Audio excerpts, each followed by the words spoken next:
Merci de choisir la 7TV, mesdames et messieurs, il est 13h. Bonjour et bienvenue dans ce journal. Les titres, c'est tout de suite avec Grégoire Gomme. Bonjour Grégoire. Bonjour Charline Rafidi. Dans l'actualité, la dissolution de l'Assemblée nationale, le décompte a commencé pour la 14e législature qui pourrait être dissoute au mois de septembre par le chef de l'État, Bassirou Diomaye Faye.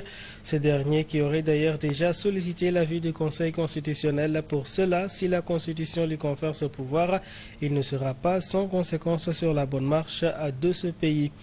Et puis, protocole du Cap Manuel, le journal Jeune Afrique a fait de nouvelles révélations sur ce qui est dit aujourd'hui. Accord secret conclu entre Macky Sall et Ousmane Sonko. Selon le journal panafricain, l'initiative de médiation émane de la société civile qui a tenté de convaincre Macky Sall de pacifier le pays avant de quitter ses fonctions. Et pour terminer, la crise du secteur de la presse au Sénégal, la coordination des associations de presse tire la sonnette d'alarme et interpelle l'autorité. Une crise qui se traduit malheureusement par la fermeture d'entreprises de presse et conséquemment par la perte subite de dizaines d'emplois. La CAP souhaite ainsi des concertations avec les autorités. Voilà pour les grandes lignes de ce journal. Nous passons à présent au développement.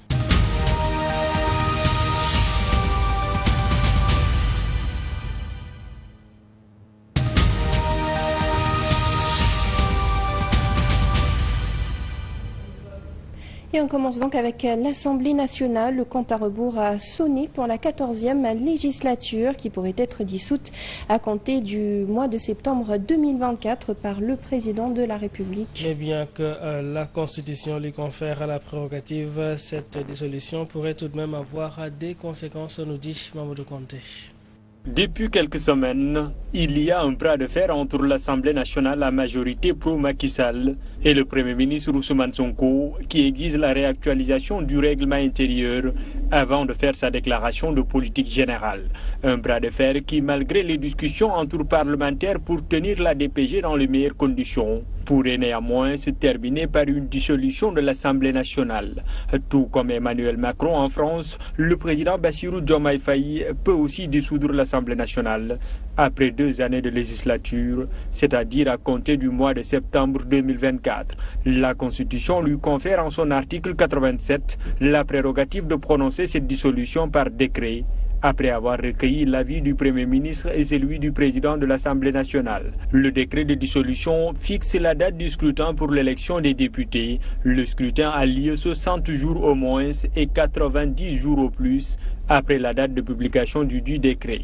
Mais avec ces délais qu'il faut observer pour l'organisation de nouvelles élections législatives, les Sénégalais iront aux urnes vers le mois de décembre au plus tard. Et entre la proclamation des résultats et l'installation des nouveaux députés, nous serons déjà en début de l'année 2025. Un long processus qui pourrait avoir des répercussions sur le vote de la loi de finances de l'année qui se fait habituellement au mois de décembre. Or, cette loi de finances initiale détermine ainsi le budget, c'est-à-dire la nature, le montant et l'affectation des ressources et des charges. Et sans le vote de cette loi, aucune recette ne peut être liquidée ou encaissée, aucune dépense publique ne peut être engagée ou payée, sauf pour certains cas exceptionnels, même si le mandat des députés de l'Assemblée dissoute n'expire qu'à la date de la proclamation de l'élection des membres de la nouvelle Assemblée. Elle ne peut se réunir. La dissolution de l'Assemblée nationale implique donc diverses conséquences sur la bonne marche du pays. Nous le disions dans les titres Jeune Afrique, déterre le fameux protocole du Cap Manuel. Dans de nouvelles révélations divulguées, le journal est une nouvelle fois revenu sur les circonstances ayant conduit à la libération d'Ousmane Sonko et Bassirou Diomaye Faye. Le magazine qui met en avant le profil de l'homme d'affaires malien Ousmane Yara comme principal instigateur des pourparlers. Et dans cet article sont alors détaillées les différentes étapes de ces négociations. Jeune Afrique affirme alors que l'ancien président Macky Sall a accepté les deals dans le seul but de pacifier les tensions politiques qui secouaient le Sénégal. Djambaye. Cheikh Yérim Seck en avait pourtant parlé sur le plateau de l'invité de MNF quelque temps avant la libération d'Ousmane Sonko et de celle de l'actuel président de la République du Sénégal, Bassirou Diomaye Faye. Le journaliste avait donné des détails sur des pourparlers qui étaient en cours entre des proches de Macky et le leader du parti PASTEF. Cheikh Yérim Seck avait même cité le nom de l'homme d'affaires malien Ousmane Yara. Il le décrivait comme étant le principal instigateur de ces fameuses négociations. Ceux qui sont au devant de la scène médiatique ne sont pas les véritables médiateurs. Il y a un Malien du nom d'Ousmane Yara. Il a déjà de longues discussions avec Ousmane Sonko. C'est le même homme qui avait conduit les discussions entre Macky Sall et Abdoulaye Wade autour du protocole de Conakry. Jeune Afrique donne raison à Cheikh Yérim Seck, confirmant ses arguments à travers un article intitulé Nouvelles révélations sur l'accord secret conclu entre Macky et Ousmane Sonko. Le magazine panafricain lève un autre coin du voile et retrace le film de ce deal scellé à la prison du Cap Manuel. D'après le journal, tout a commencé lors d'un dîner à la résidence de l'ancien président de la République à Mermoz, à Dakar. Au cours de ce souper, Macky a exprimé son souhait de laisser un Sénégal pacifié. Deux de ses amis maliens étaient autour de la table, à savoir le colonel Guichma Akaili, président du conseil d'administration de l'Agence malienne de développement des biocarburants, et l'homme d'affaires Ousmane Yara. C'est ce dernier qui a suggéré à Macky d'entamer des discussions avec Ousmane Sonko et s'est proposé de conduire les négociations en son nom, révèle Jeune Afrique. Son premier coup d'essai a été infructueux.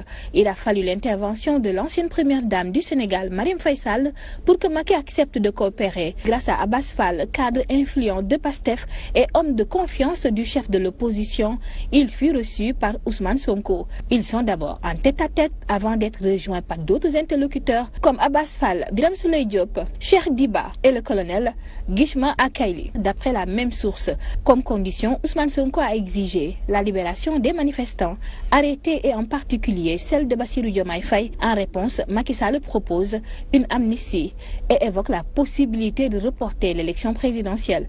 S'en est suivi ce que nous savons déjà. À présent, nous parlons de la situation de la presse au Sénégal. La coordination des associations de presse lance un appel aux autorités après avoir dépeint une situation sombre pour les médias. En effet, beaucoup d'entreprises de presse sont ainsi menacées de fermeture. Certaines ont déjà mis la clé sous le paillasson pour trouver ses issues à cette crise. La CAP souhaite lancer des concertations, surtout avec le chef de l'État. C'est à travers un communiqué que la coordination des associations de presse a exprimé sa préoccupation sur la situation difficile que traverse le secteur des médias. Une situation découlant d'une pression multiforme exercée sur les entreprises de presse et qui est à l'origine de la perte de plusieurs dizaines d'emplois. Des supports commencent à se déclarer en faillite économique, envoyant ainsi journalistes, techniciens et personnels d'appui directement au chômage. La CAP évoque le cas des quotidiens Stade et Sunulamb dont l'apparition est suspendue. Selon l'organisation, d'autres organes de presse pourraient suivre cette vague désastreuse. C'est pourquoi la coordination des associations de presse dénonce un mépris de l'État et ses démembrements qui continuent d'enchaîner des décisions qui frisent une volonté manifeste et assumée de mise à mort des médias privés du pays. Ces acteurs des médias dénoncent également le fait qu'aucune possibilité de dialogue et de concertation ne leur soit offerte pour des solutions concertées à cette crise. Une crise qui concerne pourtant un secteur clé de la démocratie, désormais à l'agonie, et dont le processus de réforme a été volontairement tronqué par les anciens tenants du pouvoir, mais que le nouveau régime ne semble pas vouloir relancer. Pour la CAP, ce n'est pas en déroulant un agenda de pression multiforme, contrôle fiscal, confiscation de la FADP, mise en demeure de paiement de redevances par la TDS, résiliation et suspension des paiements des conventions commerciales, que l'État mettra de l'ordre dans le secteur des médias. Ainsi donc, la CAP tient à témoin l'opinion publique nationale et internationale, mais aussi les organisations internationales de défense de la liberté de la presse sur les périls qui guettent le journalisme au Sénégal, si rien n'est fait. On reste avec les acteurs de la presse. Maïmouna Ndour Faye a tenu à apporter des précisions concernant certaines rumeurs sur la télévision 7TV, des rumeurs selon lesquelles la télévision sera saisie dans les prochains jours. Selon la présidente directrice générale du groupe 3e Universel, ce sont de fausses allégations. Et de plus, Charline, aucune décision émanant de la justice n'autorise la saisie de la télévision. La seule vérité est qu'elle est condamnée aux dépens et doit payer une certaine somme à la télévision. LCS Matarbari. Maïmouna Ndour Faye, la présidente directrice générale du groupe 3M Universel, est sortie de sa réserve. Et c'est pour apporter des éclaircissements sur les rumeurs et allégations autour de la télévision 7TV répandues dans les réseaux sociaux depuis quelques jours. Elle a pris la parole lors de l'émission 7TV Soir pour rassurer les Sénégalais et ses partenaires. Il n'y a aucune menace qui plane sur la 7TV, a-t-elle fait savoir. 7TV n'est pas menacée de disparition. 7TV mu ngi fi ñu ngi def suñu liggéey yéen da ngeen am problème yéen employé. Non, jusque-là non. Est-ce que vous avez des arriérés de salaire? Jusque-là non. 7TV n'est pas menacée, 7TV ne disparaîtra pas. Contrairement à ce qui se dit, il n'y a aucune décision de justice qui autorise la saisie de la chaîne de télévision. Personne ne peut mettre la main sur une décision de justice boo xam ne dañ ne 7TV va être saisie amul. Et d'ailleurs ban média sérieux nga gis mu bind ci mbaa mu wax ci. C'est plus sur les réseaux sociaux yi. loolu rek ça certains chroniqueurs. voilà loolu rek ça devrait pousser les gens à s'interroger. La PDG du groupe 3M Universel confirme cependant la condamnation aux dépens dans l'affaire qui l'oppose au propriétaire de la télévision LCS. Injonction de payer bu ñu def moom la justice wax ne ma ne nañu casser procédure boobu parce qu'elle est caduque parce qu'il y a eu des évolutions loolu kese la justice wax ne ma requête est irrecevable.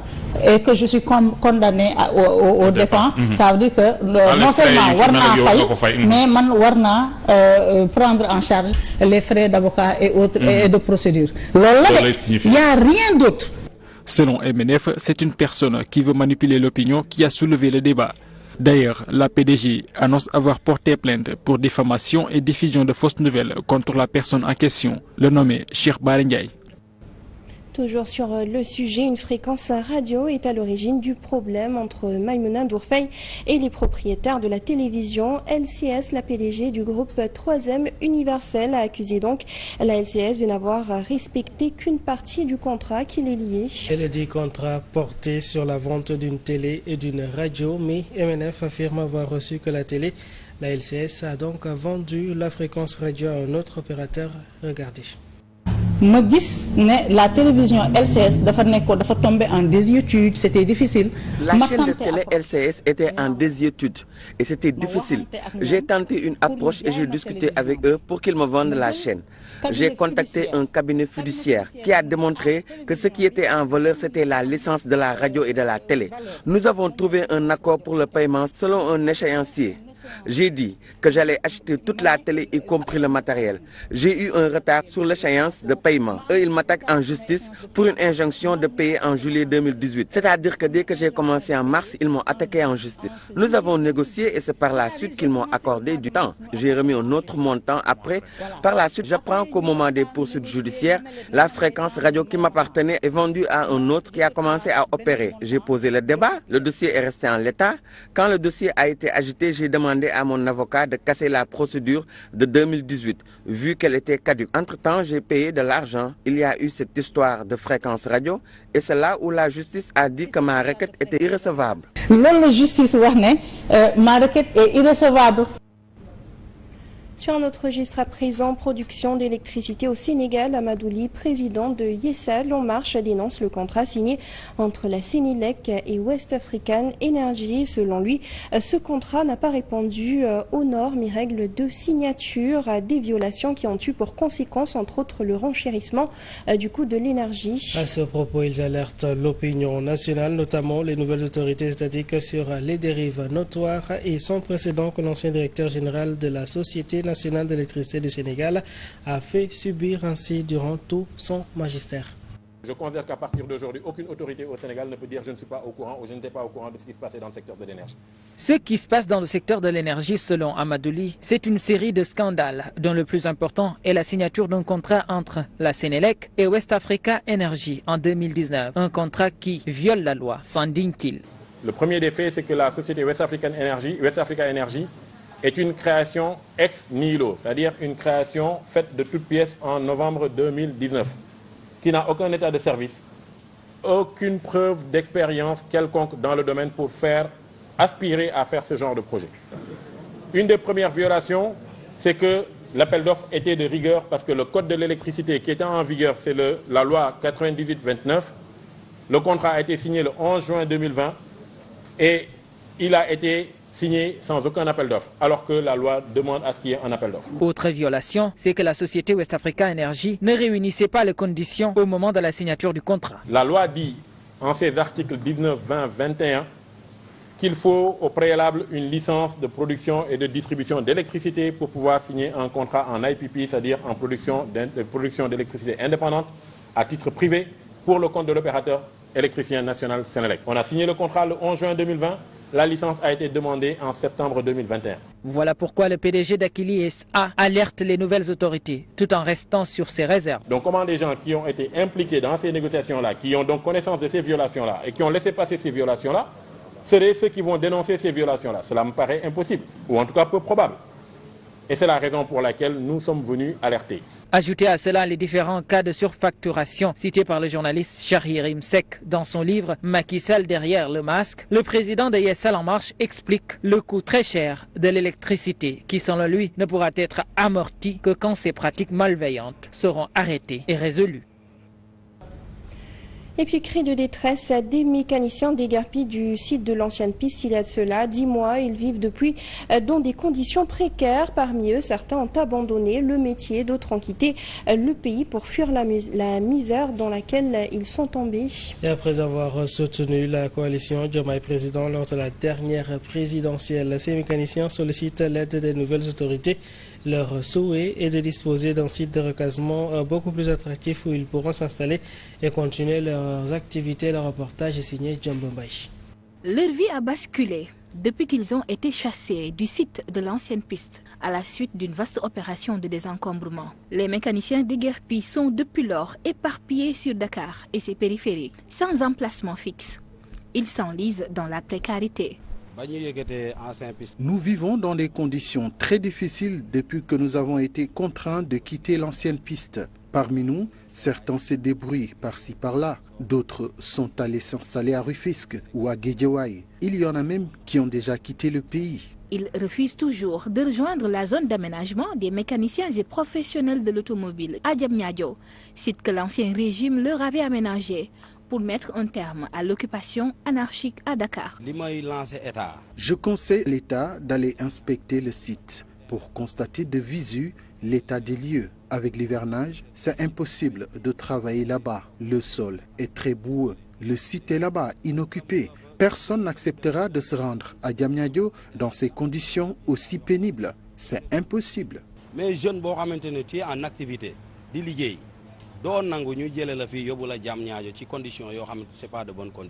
Après avoir soutenu la coalition Diomaye Président lors de la présidentielle, ces mécaniciens réclament le soutien du président de la République pour améliorer leur sort.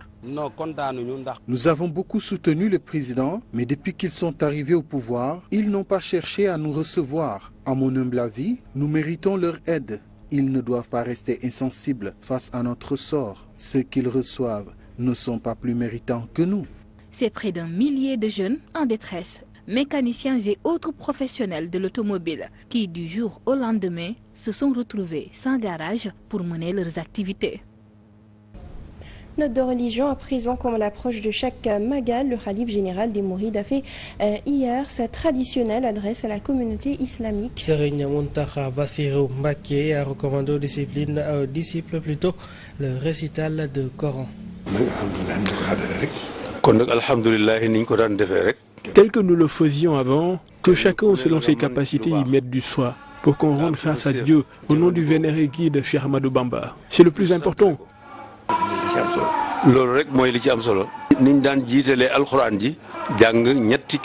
Commencez par le Coran, comme d'habitude, en le récitant entièrement à 3 reprises. À défaut, le faire à une seule reprise.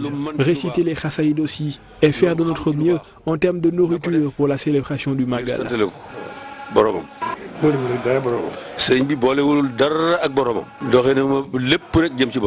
Le Cheikh n'était que sur la voie du Seigneur et nous devons suivre ses pas, faire tout notre possible pour se détourner de ce bas monde, car c'est ce que Dieu veut. Il faut être obéissant. Sur cette même lancée, les Mourides de Louga ont célébré le début du mois sacré de Safar avec une ferveur remarquable à l'occasion du premier jour de Safar. Hier, des milliers de fidèles se sont rassemblés pour participer à des récitals de Khassaïd et des festins communautaires. Célébration marquant également l'avènement du Magal de Touba transformé les rues de Louga en un lieu de piété, de partage et de fraternité. Gorambouch. La célébration du premier jour de Safar a été caractérisée par des récitations de Khassaïd, des poèmes religieux écrits par Cheikhoul Khadim, évoquant la vie et les enseignements du fondateur du mouridisme. Comme nous le savons tous, le 18 Safar, le grand Magal de Touba qui se célèbre à Touba, et comme le guide l'avait recommandé à ses disciples de rendre grâce à Allah par des récitals Coran, de psalmodier ou bien de réciter aussi les Khassaïd et de faire le berne, c'est-à-dire faire rassasier de nourriture à tous les pèlerins qui sont à Touba et partout dans le monde. C'est aussi une occasion pour ces fidèles de se rappeler des enseignements de Cheikhoul Khadim. Ce qu'il nous dit, c'est que Dieu a beaucoup fait pour lui et il ne cessera jamais de lui rendre grâce. C'est pourquoi il nous appelle également à faire de même. Des milliers de personnes ont afflué vers la place publique de Louga pour participer aux célébrations. Cette afflux massive de fidèles témoigne l'importance du Magal et de la ferveur religieuse des Mourides. Et place tout de suite à la revue de presse.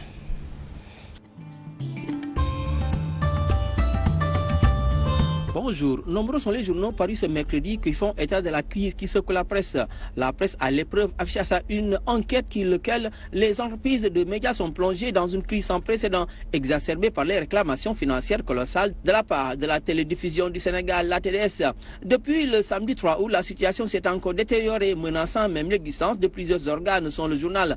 Il note que ces difficultés ont amené la coordination des associations de presse, la CAP, à demander des mesures immédiates après la suspension de la publication des quotidiens sportifs Sunulamb et Stade. Les Échos annoncent que les patrons de presse se réuniront après-demain vendredi autour de cette problématique, alors que même la CAP prédit la fermeture prochaine d'autres médias et demande l'ouverture des discussions avec les pouvoirs publics, suffisant pour que Sud Quotidien s'exclame la presse au bord de l'asphyxie, comme alarmée à cause de la situation tellement difficile que le risque est grand de voir pas mal d'organes de presse mettre la clé sous le paillasson. Sud Quotidien ne se fait pas prier pour lister des difficultés qui plombent depuis quelques mois les médias, entre blocage de comptes bancaires, réclamation de paiement des dettes fiscales, suspension des conventions liant les départements et structures étatiques à des médias. Le quotidien, lui, ne va pas de main morte. L'État presse les entreprises, titre le journal. Des contrôles, des confiscations de l'aide à la presse, mise en demeure entre autres. Sur le quotidien, après la fermeture des journaux comme Stade et Sunulamb, d'autres journaux vivent la même menace. Suffisant pour que le secrétaire général du syndicat des professionnels de l'information et de la communication du Sénégal, SYNPICS, alerte les autorités publiques. L'alerte est dans Libération qui revient sur l'enquête de la DIC relative à l'entreprise Premier Bet et sous les traces d'une mafia organisée selon Libé. Déféré hier, le directeur général Joris Tinkel est revenu sur sa tentative de fuite. Il déclare que c'est ma femme qui a paniqué. Selon le journal, le préjudice est fixé au montant de 12 milliards environ. Le journal Le Témoin reste sur cette affaire et parle de banqueroute frauduleuse et le pari perdu de Joris Tinkel. Son patron Franck Attal, condamné dans l'affaire de Big Malion, à la manœuvre pour le sauver. Des agents de Paris Foot disparaissent avec les dernières recettes selon le journal. La recette, c'est ce que cherche Ousmane Sonko concernant sa déclaration de politique générale. Baisse le jour, titre, si près, si loin, en laissant entendre que la perspective du face-à-face entre le chef du gouvernement et les députés s'éloigne un peu plus. La saisie annoncée sur le journal du Conseil constitutionnel par le président de la République pour un avis sur la date de dissolution de l'Assemblée nationale semble éloignée. Une déclaration de politique générale de Sonko, explique le journal. Critique aussi voit le Premier ministre prendre la voie du contournement sur cette question pour éviter de prêter le flanc face à une assemblée hostile et tuer l'œuf d'une motion de censure certaine, analyse le journal. Le Premier ministre snob la 14e législature. Au chapitre économie, l'Observateur annonce une dure réalité. Les entreprises sénégalaises sont trop petites pour se voir attribuer certains marchés, sans compter qu'elles ne sont pas toujours guidées par l'esprit de solidarité. Ces soldats, on en parle car selon l'AS, les deux chefs, dont Cheikh Dien, ex-directeur général de l'ONAS, et le ministre de l'eau et de l'assainissement, Cheikh Tidiane Dièye, le courant ne passe plus. Et c'est le groupe Benno Bokk Yakaar qui va inventer le scandale. Abdou Mbow, président du groupe selon l'AS, demande à être édifié sur certaines insinuations de Cheikh Dien, démis de ses fonctions environ 3 mois après sa nomination à la tête de l'ONAS. Dans l'info, c'est Guy Marius Sagna et Abdou Mbow qui sont décidés à demander des comptes au gouvernement sur certaines questions de marché de 9000 logements à des entrepreneurs chinois. Le Soleil annonce la création d'une brigade de sécurité alimentaire appelée à davantage contrôler les activités sylvopastorales et renforcer les mesures contre le vol des bétails sur toute l'étendue du territoire national. Bonne lecture.